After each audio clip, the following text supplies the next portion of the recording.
Olá a todos, sejam bem-vindos em mais uma aula do professor Jorge Formiga. Muito obrigado pela presença de todos, obrigado mesmo. Espero que vocês gostem dessa aula. Nós vamos dar continuidade a uma aula vista aí no vídeo anterior, onde tratamos sobre campos vetoriais. Aqui vamos tratar de um tipo especial aí de campos vetoriais, o campo vetorial gradiente, ok, gente? Então vamos lá, é uma aula rápida, para vocês entenderem aí qual é a diferença desses tipos de campos vetoriais e do campo vetorial gradiente. Pois bem, só para recordar, na aula anterior eu falei aqui de alguns tipos de campos vetoriais, né? Aqui vocês podem ver a força eletromagnética, né? As partículas rotacionando nesse campo. Aqui um dipolo magnético. Isso aqui tem um campo formado por um tornado, né? Onde as setinhas aqui, né, indicam muito bem a formação desse campo. Aqui as partículas na dinâmica de sustentação de uma asa, onde cada gotinha dessa aqui se aplica um vetor, para entender um pouco sobre essa dinâmica. Okay? E a definição de um campo vetorial vista é que fala o seguinte: o que é um campo vetorial? É um lugar no espaço, né, bidimensional ou tridimensional, onde se associa um ponto nesse domínio a um vetor no espaço, no caso bidimensional, se o domínio for no plano, ou um vetor no espaço tridimensional, se o domínio for no sistema tridimensional. Tá bom? Então, se você tiver um domínio no plano, você vai ter uma representação vetorial no plano. Se você tiver um domínio no espaço tridimensional, você vai ter um vetor com representação no espaço tridimensional. Então essa é a ideia da definição vista lá de campos vetoriais. E quem faz essa ligação entre o domínio, né, até levar esse vetor lá na imagem? Isso é feito através de vetores. Esse aqui que vocês estão vendo é um vetor escrito no espaço tridimensional, onde as suas componentes são funções que dependem de três variáveis aqui, né, de x, y, z, né, no plano cartesiano. Já aqui no espaço bidimensional, essas funções, né, são dependentes de duas variáveis, né? Então note que se eu pegar um ponto aqui no plano x, y, para cada x, y, eu vou ter um valor para p e para q, que vai me dar exatamente as coordenadas do vetor lá no plano. Aqui no caso tridimensional, eu preciso de um ponto com coordenada x, y, z, que para cada coordenada dessa, associa-se aqui um valor, né, da componente, através de p, q e r, que formam aqui as componentes do vetor f no espaço tridimensional. Então está aí uma rápida recordação dentro do que vem a ser o campo vetorial. Então, a junção desses vetores nos permite construir este campo. Mas para responder uma pergunta, o que é agora um campo gradiente? A gente precisa recordar do que vem a ser um vetor gradiente. Então, note que lá atrás eu tenho dois vetores aqui, cujas componentes no espaço bidimensional depende de x, y, e no espaço tridimensional depende de x, y, z. Pois bem, aqui vamos recordar, o vetor gradiente é um vetor cujas suas componentes, ou seja, no espaço aqui bidimensional, que é esse componente que vocês estão chegando aqui e essa que vocês estão chegando aqui, nada mais nada menos do que a derivada parcial da superfície o qual você quer entender como é que está se comportando esse vetor gradiente, ou seja, dado uma f de xy, né, no espaço bidimensional, as derivadas parciais dessa superfície nos permite encontrar exatamente as componentes desse vetor. né, aqui. Então, dada um f de x, y, né, eu preciso das derivadas parciais, ou seja, a derivada de f em relação a x e a derivada de f em relação a y, para encontrar as componentes desse vetor. E a forma como isso é feito, né, é dado através de um operador chamado de operador gradiente. Okay? Esse nabla que vocês estão vendo aqui, esse símbolo chamado de nabla. Então aqui a explicação que eu dei para o caso bidimensional e aqui para o caso bidimensional. Então, tridimensional, desculpa. Então vocês têm aqui uma f de x, y, z, aplica, né, o vetor, o operador nele. Ao aplicar automaticamente, você está calculando a derivada parcial e colocando exatamente nas componentes vetoriais dela. Isso é feito dessa forma, a notação, ou, como vocês também já viram, dessa forma, del f, del x, del f, del y e del f, del z. Então, tanto dessa forma que vocês estão vendo aqui em cima, como dessa forma, você consegue representar esse vetor que aqui vos falo, que vos mostro, na verdade, né? Então a diferença está aí. O campo gradiente é o campo formado por vetores. Até aí, tudo bem, como eu acabei de definir. E o campo vetorial gradiente é um campo de vetores, cujos esses vetores são construídos através das suas derivadas parciais. Então ambos são campos vetoriais, né? Só que um é formado através das derivadas parciais da superfície, né? E se nós lembrarmos aqui, essa superfície f de xy, quando traçamos plano, né, interceptamos planos por essa superfície paralela ao plano xy, a projeção desse plano são curvas, né, as famosas curvas de níveis, né? Está aqui na curva. E onde é que está esse vetor gradiente? Esse vetor gradiente, ele é o vetor que está perpendicular, né, como vocês podem observar aqui, a essa superfície. E essa informação e o vetor nos permite encontrar, né, ou determinar o aumento mais rápido dessa função, né? Ele faz isso através, como eu já dei em aulas anteriores, através do vetor direcional. Então, o vetor gradiente é o vetor que aponta para onde a grandeza resultante da função que você está tratando, da superfície, né, tem o seu maior valor de crescimento. Então, está aqui, ó. Peguei um exemplo da curva de nível, que vocês podem observar aqui. Um momentinho, a canetinha falhou. Então, você tem uma curva de nível aqui. Aqui é exatamente, né, onde o vetor gradiente está determinado. Ou seja, ele aponta aonde a função tem o seu maior crescimento. Então é só para vocês lembrarem o que vem a ser o vetor gradiente. Então, e agora, ao saber como se constrói o vetor gradiente, então através desse operador e aplicação de vários pontos, né, várias coordenadas x, y, z, no caso tridimensional, a gente constrói o nosso campo vetorial, semelhante ao visto anteriormente. Tá? Só que agora feito através das derivadas parciais. E a cada ponto, né, desse operador, quando se aplica esse operador, atrela-se, né, a cada pontinho desse o correspondente gradiente. Eu acabei de dizer, é como se cada pontinho eu traçasse, né, o vetor gradiente. Certo? Como mostro quando eu estou colocando aqui para vocês aqui.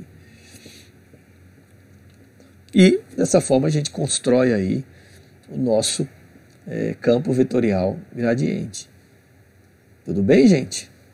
Então a ideia é essa. Você tem o que é campo gradiente e agora o que é o campo vetorial gradiente, ou campo vetorial e o campo vetorial gradiente.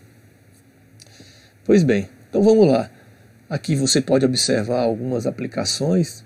É possível aqui, desde que você conheça um mapa onde define as pressões em determinadas regiões, é possível você estimar a pressão através da derivada direcional, né, que a derivada direcional é obtida através do vetor gradiente.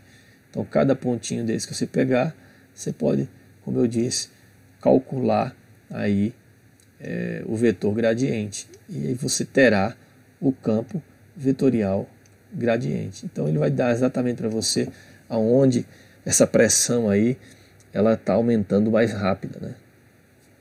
Pode aplicar isso aqui em campos escalares, gradiente de tensão de redes elétricas, cálculo de gradiente de potencial central e gradiente de temperatura, né? Quem nunca ouviu falar aí do famoso gradiente de temperatura? Qual é o gradiente de temperatura em determinada região, né?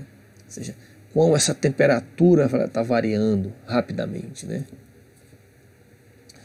Pois bem, então vamos lá, rapidamente aqui só para fechar a aula, né?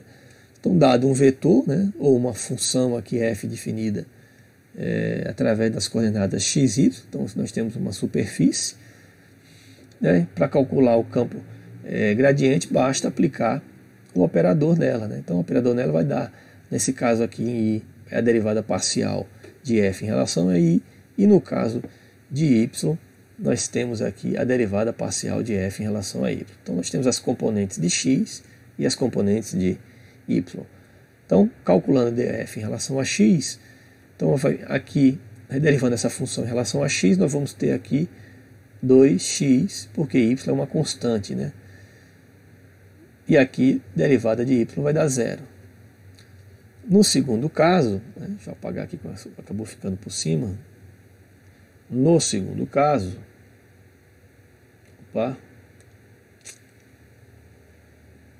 segunda componente, a derivada de f em relação a y. Então, note que x passa a ser constante, então fica apenas o x ao quadrado e aqui 3y ao quadrado, né? Está aqui. Derivada parcial de f em relação a y, a derivada de f em relação a x. Ou seja, temos aqui o nosso vetor no espaço bidimensional. Então a ideia segue a mesma para ir para o caso tridimensional. Fazendo isso, né, bastamos agora escolher pontos, né, no plano, como eu escolhi aqui, e para cada pontinho, né, desse associar um vetor. Então, como vimos na aula anterior, então eu peguei o ponto 00, ponto 1, pode ser qualquer ponto, já peguei esses pontos aqui, mas é só para vocês terem uma ideia. Então, bastamos aqui atribuir os valores para x igual a 0, para y igual a 0, para x igual a 0 e y igual a 0, primeiro caso aqui, né, vai ficar o vetor gradiente coordenada 0, 0. Então, o outro para x igual a 1, para x igual a 1 e y igual a 1, basta colocar aqui na própria função x1, y1, você vai ter o 2, e aqui x1, y1, você vai ter aqui, vai dar menos 2, está aqui. Assim por diante, aplicando todos esses pontos em cada componente aqui, e determinando seus valores, você vai construindo os vetores do gradiente aqui, conforme já está sendo indicado aqui, ó. Ao fazer isso, vocês colocam num plano, né? Porque nesse caso aí o seu campo ele vai se formar no plano, né, através da dependência aqui da tua superfície. Pois bem, dessa forma, você pegar o ponto 0, 0, você vai ter o vetor nulo aqui no centro. Você pegar o ponto 1, então o ponto vai estar exatamente nesse lugar aqui, né, o ponto 1, você traça aí o teu vetor. No caso, o vetor aqui é 2 menos 2, ou seja, x igual a 2, y menos 2 para baixo. Então a ponta estaria para o lado de cá, mais ou menos. E assim por diante. Você vai pegando pontinhos aí e associando a... Na verdade aqui ficou fora, né? Era para ser mais ou menos aqui, esse vetorzinho aqui. Mas a ideia é a mesma vista na aula anterior, né? Ou seja, para cada ponto que você associa no seu domínio, que você escolhe no seu domínio, você associa um vetor a ele no espaço que você está trabalhando aí, ou bidimensional ou tridimensional. Bom, gente? E o que significa isso, né? Qual é a relação desses vetores, uns maiores e uns menores? Esses vetores gradientes, gente, eles são maiores aqui quando nós temos curvas de níveis mais próximas, né? Aqui estão maiores e aqui são menores. E a explicação para isso é dada porque a inclinação da superfície ela é maior. Então, quando você vê você não precisa ter nem a curva de nível aqui, conforme tem nessa figura. Você precisaria apenas construir o vetor gradiente. Mas eu coloquei a curva de nível aqui só para explicar para vocês que a ideia por trás, porque os vetores, né, a explicação do que o vetor pode ser maior ou menor, e eles são maiores sempre quando estão próximos, as curvas de nível estão próximas da outra, isso devido à inclinação da superfície. E aqui você mostra que parte da superfície ela não tem uma inclinação muito pequena. Tá bom? Então tá aí, quando vocês estiverem traçando seus vetores e observar que vão ter uns maiores do que o outro, pode ter certeza que ali, onde eles são maiores, você tem inclinação da superfície maior. Tá bom? Bom, dito isso, trouxe aqui um caso onde simulado num matemática aqui eu só peguei essa parte da superfície, mas aqui você vai perceber que ela vai ter mais superfície. Então o fato de ela estar mais próxima aqui é o que nos permite acreditar que nós vamos ter mais curvas aí, e a superfície ela tem inclinação maior. Então, a inclinação dela aqui ela é maior. Tá bom, gente? Essa superfície aqui ela faz isso aqui, ó. E por fim, vamos falar aqui do campo vetorial conservativo. Ou seja, dado um campo, né, denotado por F, dizemos que ele é um campo vetorial conservativo se ele for gradiente de alguma função escalar. Ou seja, se existe um F, tal que ao aplicarmos o operador, né, essa igualdade vai ser satisfeita. Tá? A questão é descobrir quem é essa função potencial, né? Então, alguns campos aqui, citei para vocês aqui, a gravidade e o campo elétrico fora da ação dos campos magnéticos são exemplos de campos vetoriais conservativos. Já tratamos isso na aula anterior, né?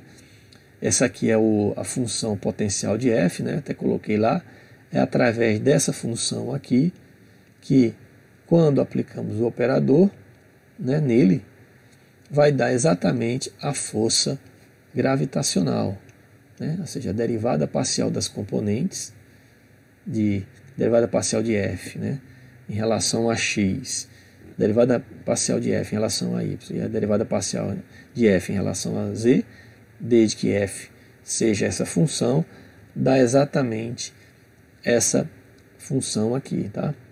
Vocês estão vendo vetorial aqui, este vetor. E esse vetor, nada mais, nada menos, é o vetor que representa o campo gravitacional aí, né? Esse sinal negativo exatamente indica o sentido dos vetores, né? Os vetores estão sendo apontados aí para o centro da Terra, onde M e M, Mzinho e Mzão aí são a massa do menor corpo e do maior corpo. No caso aqui, Mzinho seria a nossa massa e Mzão aí seria a massa da Terra, por exemplo.